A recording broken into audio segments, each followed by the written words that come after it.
It was the kind of retirement home people dreamed of.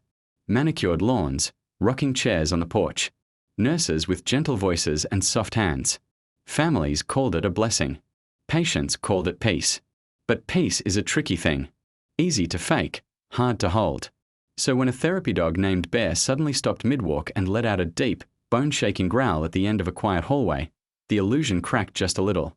Bear wasn't just any dog. He was a retired canine. 6 years on the force, over 50 busts, a hero more times than anyone could count. Now graying around the muzzle and a little stiff in the hips, Bear spent his days comforting the elderly at Rose Hill Retirement Home. He was calm, gentle, predictable, until that Tuesday afternoon. It started like any other day. Sunlight poured through the tall windows in room 208, where Miss Dorothy hummed old jazz songs to herself. Nurses wheeled carts down the halls. The air smelled faintly of oatmeal and lemon disinfectant. And Bear, faithful as ever, padded along beside Emily, a 26-year-old nurse fresh out of a difficult internship and still learning the rhythm of this strange, peaceful place. "Come on, buddy," Emily said, tugging his leash gently as they made their way past the West Wing, an older part of the building rarely used these days. That's when Bear stopped. He didn't just pause. He froze, hackles raised, body rigid, eyes locked on a door at the far end of the hallway. Room 316. The door was old, heavy. It didn't match the others. A dusty little plaque hung crooked on the frame, but the name had been scratched off. Bear let out a growl so low it made Emily's stomach twist. "Hey, what's wrong?" she whispered, crouching beside him. He didn't respond, not even a tail wag. His nose twitched, tracking something Emily couldn't see. Then he barked once. Loud, sharp, urgent. Emily had never heard him bark like that. A nearby nurse poked her head out of a room, annoyed. "Everything okay down there?" Yeah, sorry," Emily said quickly. "Just Bear being weird." The nurse frowned. "Don't linger near that door. It's sealed for a reason." Emily nodded, tugged Bear's leash, and walked on, but Bear kept looking back. That night, Emily couldn't sleep. She tried to shrug it off. Dogs bark. Old buildings creak. Maybe a mouse, a smell, something benign. But the way Bear stood, like a soldier back on duty, kept replaying in her mind. She worked the overnight shift again on Thursday. Bear seemed restless from the moment they walked in. He usually greeted patients one by one, offering his head for a scratch or gently nudging a hand with his snout. But not tonight. He kept pulling toward the West Wing. Emily didn't want to admit it, but part of her was curious. Room 316 wasn't on any of the floor maps. She checked, and when she asked Mrs. Langley, the night supervisor, the older woman had replied with a firm, "Don't worry about it. Some rooms are just too far unfinished text. Gone." Too far gone. What did that even mean? By 1:30 a.m., the halls were quiet. The only sounds were the soft hum of air conditioning and the occasional beep of a heart monitor from the medical wing. Emily walked Bear one last time before bed. And again, he'd drag her to that same door. Only this time, he wouldn't stop barking. 3 short bursts. Pause. 1 long howl. Emily felt a chill down her spine. "Stop it, Bear," she whispered, kneeling beside him. "You're going to wake everybody." But Bear wouldn't stop. That's when she noticed it. The faintest light seeping out from the crack under the door. Her heart skipped. No patients were assigned to that wing. No nurses were posted past room 310. And yet there was light, faint, flickering like a lamp left on or a TV set to static. She reached for the handle. Locked. Of course. She bent down and peered through the old keyhole, half expecting to see nothing at all. But what she saw sent her reeling kneeling beside him. "You're going to wake everybody." But Bear wouldn't stop. That's when she noticed it. The faintest light seeping out from the crack under the door. Her heart skipped. No patients were assigned to that wing. No nurses were posted past room 310. And yet there was light, faint, flickering like a lamp left on or a TV set to static. She reached for the handle. Locked. Of course. She bent down and peered through the old keyhole, half expecting to see nothing at all. But what she saw sent her reeling back. A shadow moved across the room, slow, dragging something. The shape was vaguely human, but hunched, slouched, like something had been broken and never quite healed. Bear snarled, teeth bared. Something was in that room. Love real-life animal heroes. Support their stories by subscribing to our YouTube channel, Heroes for Animals, and never miss a new episode of Courage and Compassion. Emily didn't tell anyone the next morning. Not yet. She needed to understand what she saw, what Bear had sensed, but she started asking questions quietly, casually. Hey, do we ever use the West Wing for storage or something? Mrs. Langley's face tightened. Best to stay where you're assigned, sweetheart. I thought I saw a light on in one of those rooms. The older nurse smiled, but it didn't reach her eyes. Old wiring. Don't worry about it. Emily nodded, but she started taking notes. Then she checked the patient records. Every room on the West Wing, 311 to 320, was listed as vacant or under renovation. But when she looked deeper into the facility's electronic logs, she found something strange. 3 separate medication deliveries, all marked for rooms in that wing. But no patients, no entries, no ID numbers, no intake files, just blank spots in the system. Someone or something was living in that hallway. The following Tuesday, she came in early. Bear was waiting by the door, already pacing. Emily brought a flashlight this time and a voice recorder tucked into her scrubs. She didn't care if she was fired. Some 2 a.m. she returned. The hallway was silent. The moonlight barely lit the dust dancing in the air. Bear walked slowly beside her, head low, ears twitching. The light was on again. This time she tried something different. She crouched beside the door and whispered, "Hello? Is someone in there?" No answer. But the light flickered again, and Bear stiffened. Then a sound, not a voice, not footsteps. Breathing, shallow, raspy, and close. Emily's heart pounded. She backed away slowly, Bear shielding her body with his own. Then the breathing stopped. Just like that, silence. She turned and walked away, trying to appear calm. But every hair on her arms was standing up. The next morning, Emily went to the director of the facility, Mr. Chambers. He was a tall man with silver hair and an air of corporate calm. The kind of calm that made you feel like nothing was ever urgent, even when it was. She told him everything. The barking, the movement, the flickering light, the missing patient logs. He listened, smiled, and said, "You've been working a lot of night shifts, Emily. Sometimes the mind plays tricks." "I saw someone," she insisted. "And Bear." "It's an old building," he interrupted, "full of drafts and electrical hiccups. We appreciate your concern, but there's nothing to worry about." She left the office more frustrated than ever. Bear, however, wasn't done. Later that day, as a maintenance worker passed by with a tool cart, Bear lunged, not to attack, to grab something. Emily ran over just in time to see Bear tugging a set of keys off the man's belt. And as she picked them up, she saw one had a small, rusted label, 316. Emily didn't sleep after her shift ended. She sat in her car for nearly an hour, gripping the set of keys Bear had snatched like a lifeline. Her thoughts spiraled. Why would maintenance carry a key to a room that was supposed to be sealed off? And why was it unlabeled in the records, but marked on this key with a faint, rusted tag that read 316? She glanced over at Bear, curled up on the passenger seat, snoring softly. Even in rest, his ears twitched at every sound. She couldn't explain it, but the more time she spent with Bear, the more she trusted his instincts over any of the humans she worked with. By the time her next night shift began, she had made up her mind. She was going back in. The hallway to the West Wing was silent. The kind of silence that wasn't peaceful. It was unnatural, like sound itself refused to enter. Emily felt the chill in her bones the moment she crossed the threshold. Bear walked beside her again, unusually alert, each poor step deliberate. She held the ring of keys tightly, using her flashlight sparingly to avoid attention. Most of the staff was either off duty or asleep. It was now or never. When they reached room 316, Bear stopped and sat. Not tense, not aggressive, just waiting. Like he knew this moment had to happen. Emily took a breath, selected the key, and turned it slowly in the lock. Click. The door gave a soft groan as it opened. The smell hit her first, stale, like old sweat and cleaning chemicals that hadn't masked the decay.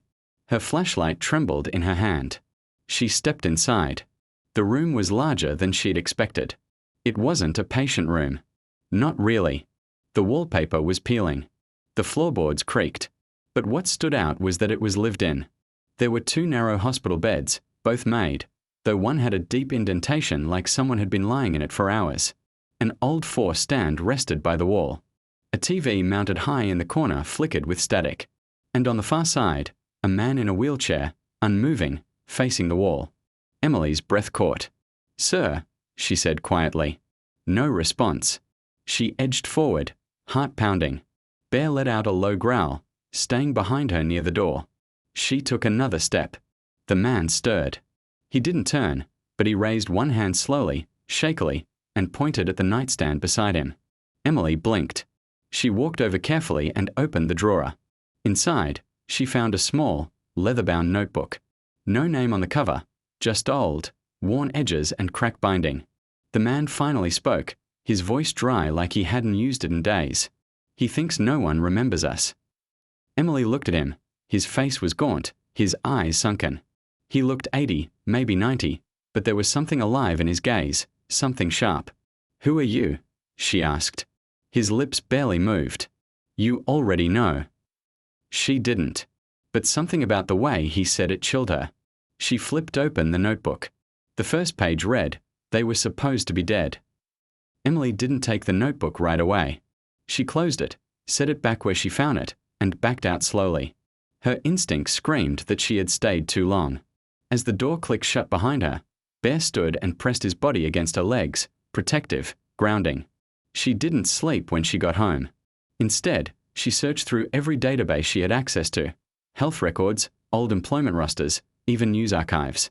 Nothing came up under room 316 or under the name she eventually found scribbled on the inside back cover of the notebook, Gerald H. Brooks. No records, no emergency contact, no patient number, no billing history. It was like the man in that room didn't exist. She tried again the next day, asking a different nurse, one who'd only been there a few months. "Oh, that room," the nurse replied. "They said some ex-vet stays there when his family visits from out of town. I never saw him, though." "Ex-vet?" "Yeah. Or maybe a priest, I don't know. The stories don't match." Emily stopped asking after that. Every answer was a new lie. That weekend, Emily met up with an old friend, Caleb, who worked in healthcare compliance. She didn't tell him everything, just enough. Could a nursing facility have unregistered patients? She asked over coffee. He raised an eyebrow. If they're hiding patients, that's a major felony.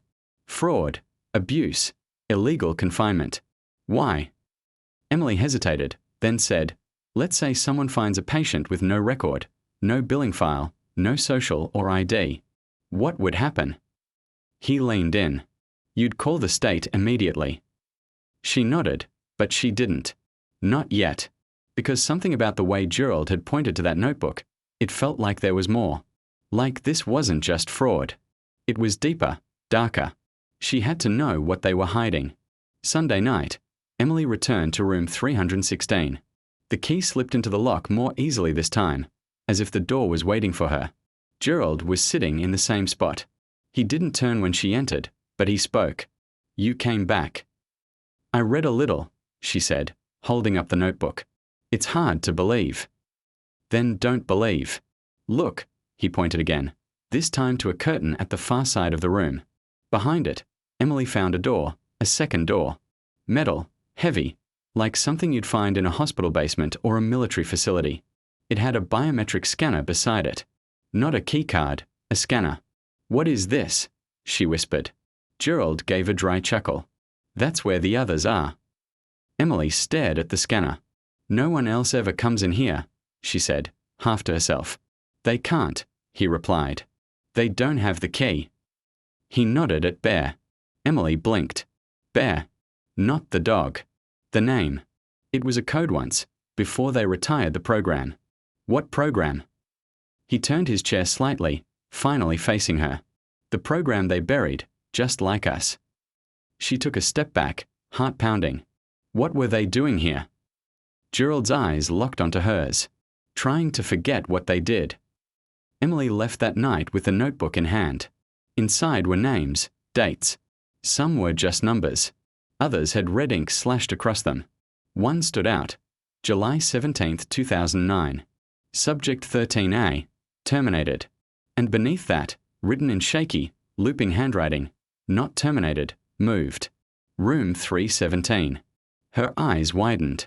Room 317 was the room next to Gerald's. On every official record, it was listed as empty. But that metal door, the scanner, she wasn't just dealing with unlisted patients. There were hidden rooms.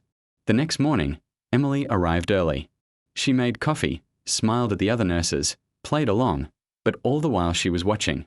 At 10:45 a.m., a man in a brown suit arrived. He carried no badge, no stethoscope. He didn't check in. Emily watched him walk quietly toward the west wing and disappear into room 317. 10 minutes later, he came out holding a silver briefcase. Emily saw the side of his neck.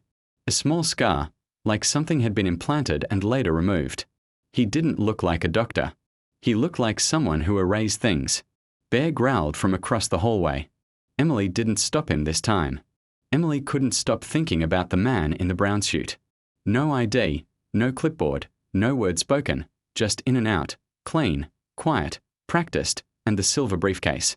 She couldn't shake the image. It didn't belong in a retirement home.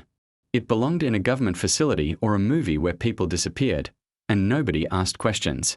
Bear hadn't taken his eyes off that hallway the entire day. He wouldn't eat. He wouldn't lie down, just stood like a statue, eyes fixed on room 317.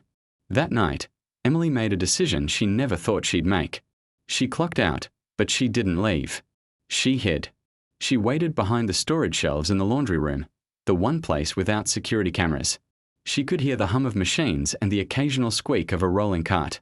As night staff moved around, midnight came and went. One nap. Tang. Then she heard it. Footsteps. Soft. Even. Not a nurse. Not in those shoes. She peered through the crack in the door just in time to see him again. The man in the brown suit, heading down the west wing. Same routine, briefcase in hand.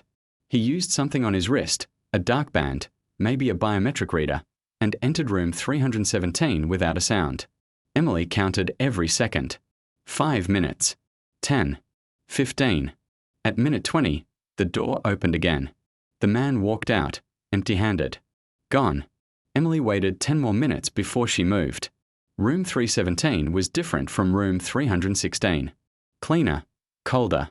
The overhead light was harsh, sterile, white. There was only one bed, one chair, and strapped to the bed with thick leather cuffs at the ankles and wrists was a woman. Pale skin, shaved head, thin, frighteningly so, but alive. She was awake, staring straight at the ceiling, not blinking, not reacting. Emily rushed to her side. "Hey, can you hear me?" The woman's mouth twitched just a little, but it was something. "I'm Emily," she whispered, glancing toward the door. "I'm a nurse here. What's your name?" A pause. Then the woman whispered something so soft, Emily had to lean in close to hear it. Subject 13. Emily's heart stopped. That's what the notebook had said. Subject 13A, terminated. But this woman, she was right here, alive. Emily reached for the restraints. Bear barked once, sharp and low. Footsteps. Someone was coming. Emily froze. Her hands hovered over the leather straps. Then she slipped backward into the small supply closet in the corner of the room, barely wide enough to fit her and Bear. She turned off her flashlight and held her breath. The door opened. 2 people entered. Not the man in the brown suit this time. These were orderlies, faceless, blank, moving like robots. They didn't speak. One adjusted the 4-line. The other checked the monitor. "She's stable," one of them mumbled.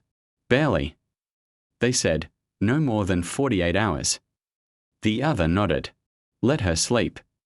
Then they left. Emily waited 5 minutes, then 10.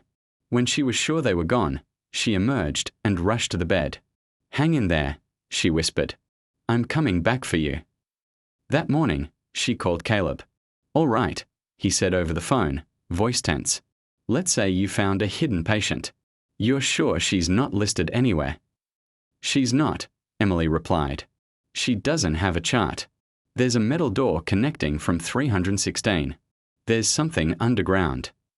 Caleb was quiet for a moment. "Then you need to leave." "I can't." "Yes, you can," he said. Emily, this sounds bigger than elder care fraud. You're talking about illegal detainment, maybe even experimentation. If you get caught. I can't leave her there, Emily said, voice firm. She didn't tell him about the notebook.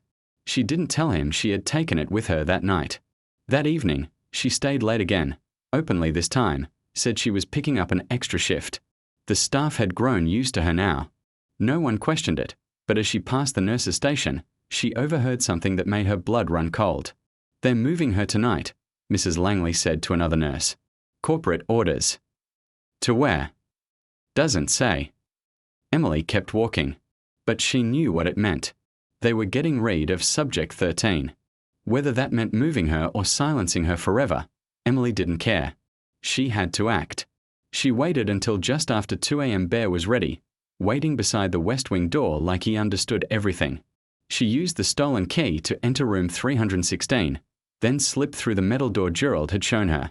This time, she brought a portable scanner she borrowed from the front desk, and to her shock, it worked. The scanner blinked green. Access granted. The door to 317 clicked open from the inside. The woman was still there, but this time her eyes followed Emily as she entered. You came back, she whispered. I'm getting you out of here. Emily undid the straps. The woman didn't resist. She moved slowly, like someone who hadn't walked in weeks. Bear stood on alert but didn't bark. He stayed beside them as they crept toward the hallway. That's when the alarms went off. Not fire alarms. Security. Red lights flashed along the ceiling. A low siren echoed through the halls. They ran. Emily held the woman up as best she could. Bear barked twice, warning barks, and darted ahead, scouting. When they reached the emergency stairwell, Emily nearly cried with relief until the door refused to open. Locked. Of course it was. Then Bear ran forward, growling at the elevator doors. They were already opening. 2 men in black uniforms stepped out, tasers drawn. Emily stepped in front of the woman, shielding her. Don't move, one of the men barked. Bear lunged. He didn't attack. He grabbed one of their arms hard and yanked, throwing the man off balance. The other tried to raise his taser, but Bear turned on him, growling, eyes locked. The distraction was enough. Emily yanked the fire alarm. Sprinklers went off across the entire facility. Screams, chaos. The elevator jammed. Lights flickered. They had seconds. She dragged the woman back through the hallway. Then, suddenly, a miracle. Gerald. He was at the end of the hall, waving frantically toward a side exit Emily hadn't noticed before. This way, he yelled. They burst through the side door and into the cold night. Gerald slammed it behind them. Bear stayed back a second longer, growling, guarding, then bolted after them. They didn't stop running until they reached Emily's car 2 blocks away. She drove without speaking for 15 minutes, heart still hammering in her chest. The woman sat in the back seat, silent, eyes closed, leaning on Bear. Gerald sat in the front, calm as ever. You knew, Emily said finally, her voice shaking. This whole time. I knew they'd come for her eventually, he said. She wasn't supposed to survive. What is she? Gerald turned his head slowly, looking at Emily with the kind of gaze only someone who's seen too much can give. She's proof, he said, that they were doing more than taking care of old people. She's the last one. Last what? He didn't answer. That morning, Emily called Caleb again. I have someone who needs protection, she said. Emily, what the hell did you do? I saved a life. He came through, arranged a meeting with a private investigator tied to a whistleblower protection firm. The woman, Subject 13, was taken into a safe location. No one knew her real name yet. She barely spoke, but she was safe. Gerald disappeared not long after. Bear, he never left Emily's side again. And every once in a while, late at night, Emily would wake up to find him standing by the window, staring out into the dark like he still smelled something out there, something unfinished. It had been 8 days since Emily pulled Subject 13, now simply called Anna, out of room 317. 8 days of hiding, 8 days of waiting for something, anything, to happen. But no news came, no police, no investigation, no reporters at the gate, nothing. The facility remained open, business as usual, like none of it had happened. Emily sat in her tiny living room, scrolling through news feeds on a phone while Bear lay curled at her feet, one eye half open, ears twitching at every distant sound. Anna was asleep in the spare bedroom. She hadn't said more than a few full sentences since they'd brought her here. She ate in silence, slept in short bursts, flinched at loud noises. But the strange part, she never once cried. Not even when the nightmares hit. Emily finally broke the silence by calling Caleb again. "I don't understand," she said, pacing the hallway just outside the bedroom. "We rescued someone who wasn't even supposed to exist. Shouldn't the state be crawling all over that place by now? You're assuming anyone wants to look into it." Caleb replied, "Places like Rose Hill are built with insulation. Legal, financial, political. You pull one thread, and the whole thing could unravel. No one wants that. So, we just pretend nothing happened. You did the right thing, Em. But if you're looking for justice, real justice, you might have to go digging." There was a pause on the line. "Look, I know a guy. Used to be with federal oversight. Now he's freelance. He's not cheap, but he's quiet, discreet, and thorough." Emily sighed. "Give me his name." She met the investigator 2 nights later. He was a wiry man in his late 50s with a voice that sounded like gravel and bourbon. Wore a battered bomber jacket and a wedding ring that looked like it hadn't been taken off since the Reagan era. "Name's Maddox," he said, sliding into the booth at the back of a diner just off the I-5. "You Emily?" She nodded, sliding the notebook across the table. Maddox didn't open it immediately. He just stared at the cover like it might bite him. "Where'd you get this?" "Room 316 at Rose Hill." That made him look up. His eyes narrowed. "You sure about that?" "I was there." He flipped it open, page by page, line by line, occasionally grunting, sometimes muttering a curse under his breath. When he finally closed it, he leaned back. "This isn't elder care fraud. This is black bag stuff. Experimental programs buried under medical budgets. If even half of this is legit, someone went to a lot of trouble to disappear it." "And now it's coming back," Emily said quietly. Maddox tapped his fingers on the table. "There's a name in here. Dr. Ellis Quaid. That ring any bells?" Emily shook her head. "Used to work under the Department of Defense, Biobehavioral Division.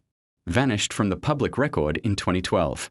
My guess, he went private, took his research with him." Emily's stomach turned. "What kind of research?" Maddox gave her a look. The kind people give before saying something awful. The kind that reprograms trauma.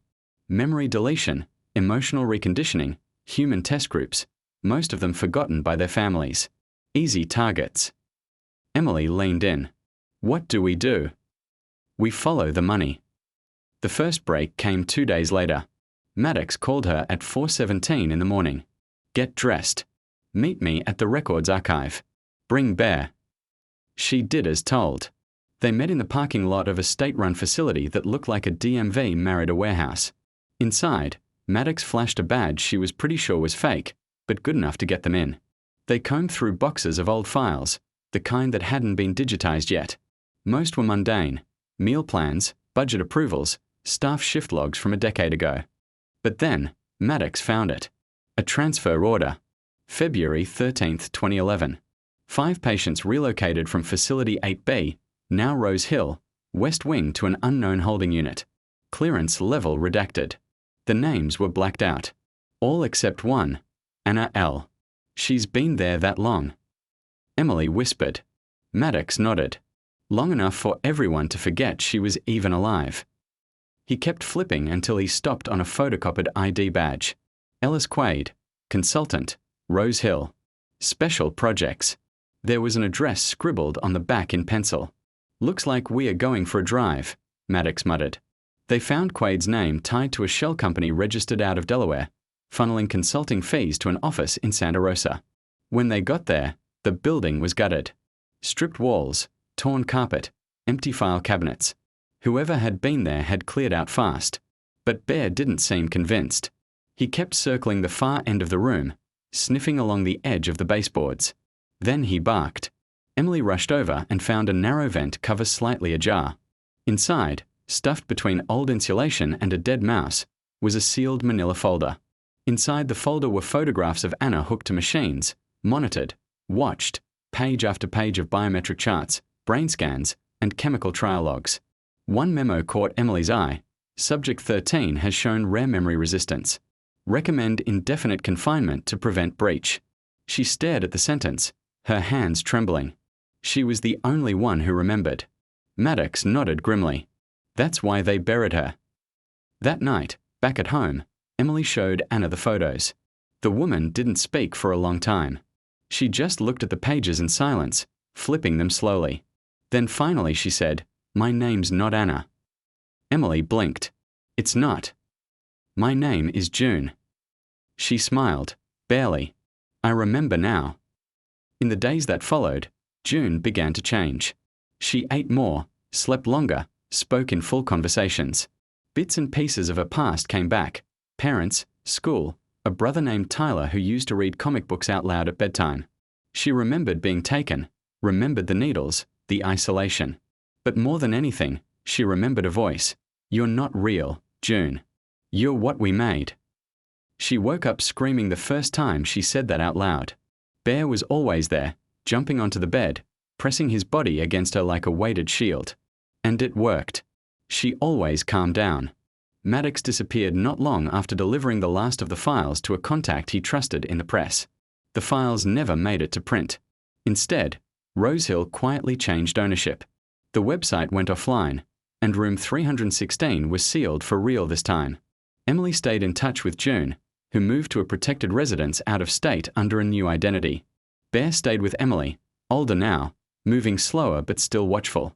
One night, as they sat on the porch, Emily looked down at him and said, "You knew before anyone.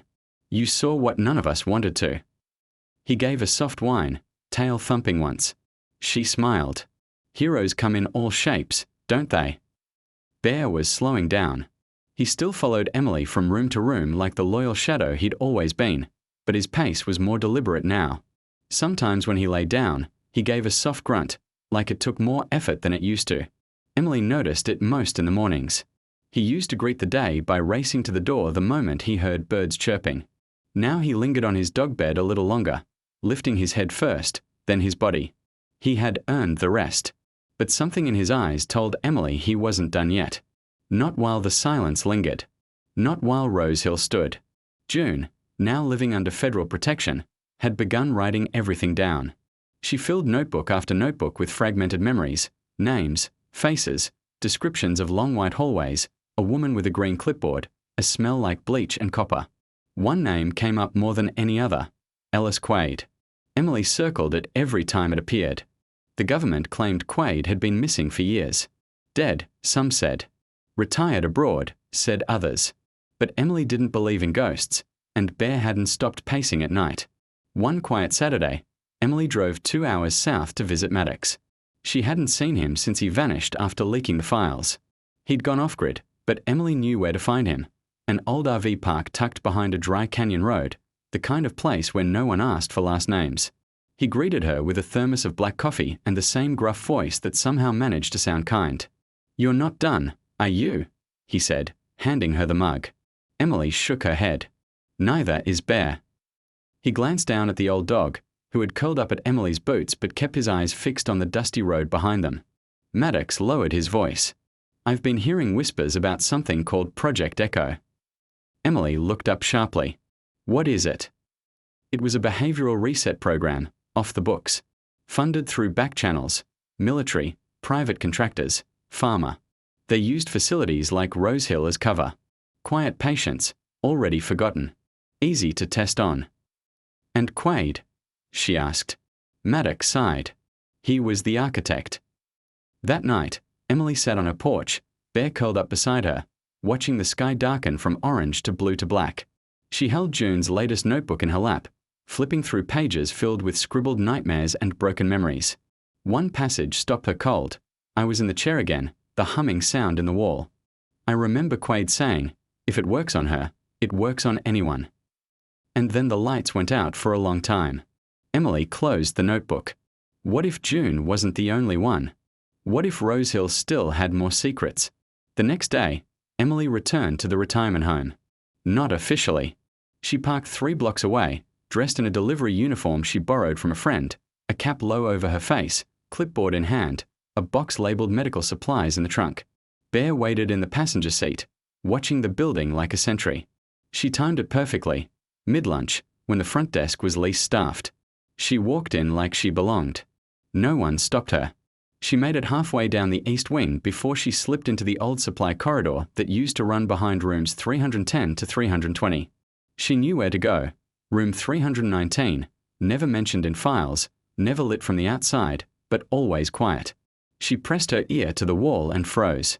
There it was, the humming, faint, low, constant, like a machine behind drywall. She pulled out her phone and recorded it. Just 30 seconds. Enough proof that something was still active. Then she slipped out. Back home, Bear sniffed her hands before she even said a word. "You were right," she whispered, kneeling beside him. "There's something still going on." She sent the recording to Maddox. He responded 5 minutes later with a single line. "That's not just electricity. That's frequency modulation. Minefield tech." Emily typed back, "What the hell is minefield?" Maddox called. "It's neural interference. The military tried it on PTSD patients in the early 2000s. Quaid developed a prototype, supposed to suppress traumatic memories. Didn't work. Too many side effects: rage, dissociation, hallucinations. They're still running it." Emily asked. "They are if they're desperate enough to keep the past buried." Emily knew she couldn't do this alone anymore. She went to see Caleb. He met her at a diner halfway between their homes, nervously stirring his coffee before she even sat down. "You're going to get yourself killed," he said without greeting. "I'm not walking away," Emily said. "You saw the files. You know what they did." "Yeah, and I also know how many people buried this thing. Layers. Emily. Bureaucratic cement. You dig too far, and it's your name they erase next." "I'm not asking for permission. I'm asking for help." Caleb sighed, rubbed his face, then leaned forward. "There's a hearing coming up," he whispered. "Unrelated case, but one of the contractors tied to Quaid is being called to testify. If we get a subpoena on record, even just mentioning Rose Hill, it forces a paper trail." Emily's heart raced. How long? 10 days. 10 days felt like an eternity. Emily kept a low profile, but every night, Bear stood at the window, watching, waiting. Then on day 6, it happened. Emily came home from the grocery store to find her front door cracked open. Bear growled before they even crossed the porch. Inside, the place had been ransacked. Not like a robbery. No broken glass, no missing TV. But the notebooks, gone. June's notebooks, all of them, except for one, the oldest one, the one from room 316. It was left on the kitchen counter, opened to a single page. A photograph was paperclipped to it, a black and white security cam still of Emily and Bear walking out of room 317. On the back of the photo, written in red ink, "You're being watched. Walk away." Emily didn't sleep that night. She sat on the floor beside Bear's bed, one hand on his fur, the other gripping the page. "This is how they scare people," she whispered. "Make it quiet, personal. Make you doubt what's worth saving." Bear nuzzled her hand, and she knew. She wasn't backing down. 2 days later, Caleb called again. "You're not going to believe this," he said. "Someone leaked the Rose Hill files to the Oversight Committee, Public Health Division." Emily's stomach dropped. "What?" "They're opening an inquiry. Quiet for now, but it's real. We've got traction." Her hands trembled. "They'll want a witness," he added. "Someone who saw it firsthand. Someone the public can connect to." Emily looked down at Bear. "He never left my side," she said softly. "Then bring him too." The night before the hearing, Emily went out onto the porch again. The stars were out, air crisp. Bear curled beside her in his usual spot. She reached into her coat pocket and pulled out the old ID badge she'd found weeks ago. Ellis Quaid. She hadn't said his name out loud in days, but tonight she did. "I don't know where you are," she said, staring into the dark. "But I know you're still out there, watching, hiding, waiting." She paused. "And I'm not scared of you." Bear let out a soft bark, like an agreement. She smiled. "Tomorrow we speak." The hearing was held in a modest government building just off the state capitol. No flashing lights, no swarm of reporters, just a slow trickle of officials, aides, and a few members of the public seated in rows of wooden chairs under buzzing fluorescent lights. Emily sat at the front, one hand resting on Bear's back. He was calm, composed, wearing a soft grey vest with the words "Therapy Dog," retired K9 stitched on the side. He wasn't here for show. He was here as a witness, too, in the only way he could be. The room smelled like stale coffee and cheap paper. But to Emily, it smelled like war. They called her name just before noon. She stood, walked to the microphone, and sat straight-backed, heart pounding. She had practiced this. She had read her statement a dozen times. But when she looked at the panel, 5 people in suits, one with tired eyes behind thick glasses, she didn't read from the page. She spoke from memory. My name is Emily Hayes. I'm a registered nurse. I've worked at multiple care facilities across this state. But what I'm here to talk about, what happened at Rose Hill, was never about care. It was about control. And the people they hurt were the ones no one thought to ask about. She paused. Behind her, Bear let out a soft exhale, like a grounding presence. Emily continued, I'm talking about a patient known as Subject 13, a woman named June. She was held without registration, without consent, and used in illegal experiments involving neurosuppression, all under the supervision of a man named Ellis Quaid, whose name and funding trail connect directly to private contractors with military ties. Murmurs spread across the chamber. One of the board members looked up sharply. Emily didn't stop. I found her. I got her out. And I'm here today because if I didn't speak, no one else would. But I'm not the hero in this story. She turned, gently placing her hand on Bear's shoulder. He is. Bear raised his head slightly, eyes scanning the room. He's the reason I knew something was wrong. He's the one who refused to walk past that locked door. He's the one who saw what we didn't want to. He never gave up, even when we did. He reminded me that truth doesn't bark softly. Sometimes it howls. After her statement, the questions came. Where's June now? What evidence do you have of Quaid's direct involvement? Why didn't you go to the police earlier? Some questions were fair, some were barbed, some clearly meant to cast doubt. But Emily answered every one. She referenced Maddox's files, June's medical scans, the facility's medication records, the biometric scanner hidden behind room 316. She showed them the photo of her and Bear leaving room 317, the one left behind by whoever ransacked her home. I was told to walk away, she said. Instead, I walked in. The final witness that day was unexpected.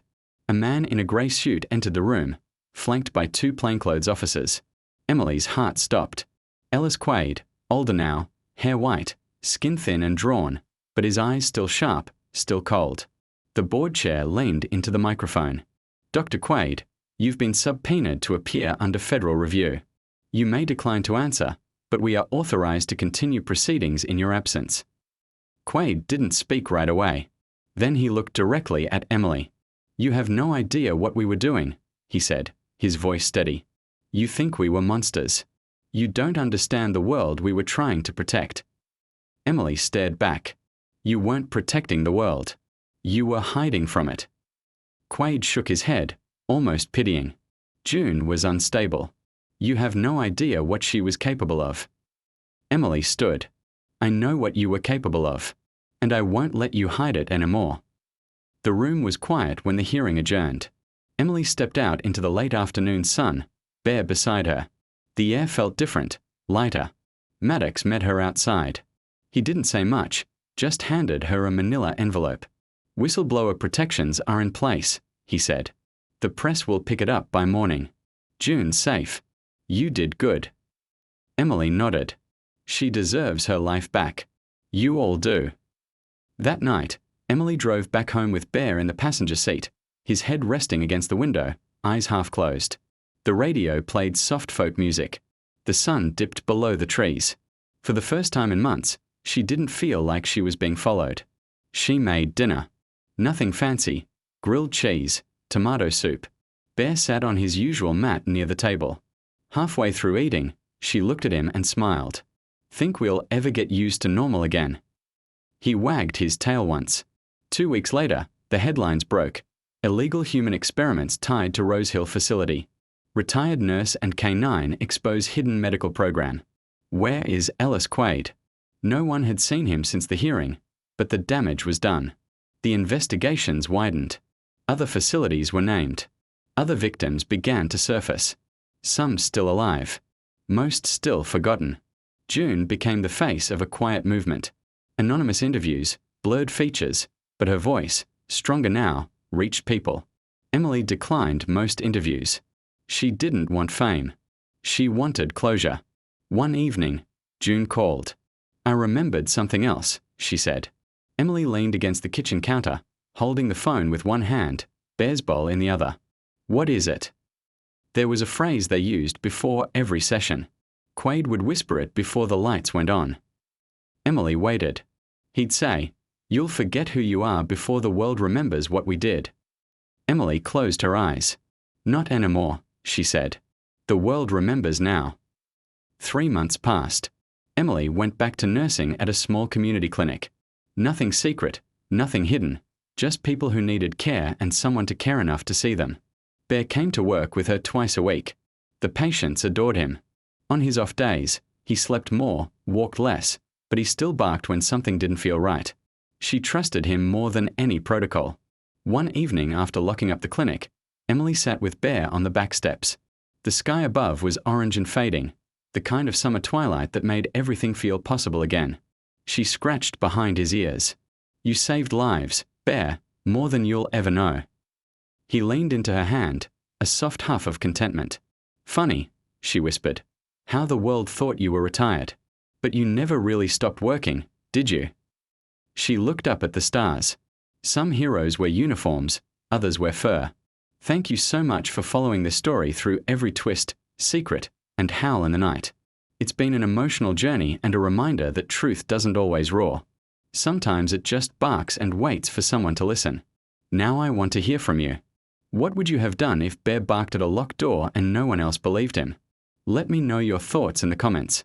And if you believe in stories that celebrate animal heroes, justice, and the people who refuse to look away, please share this one with someone who needs it.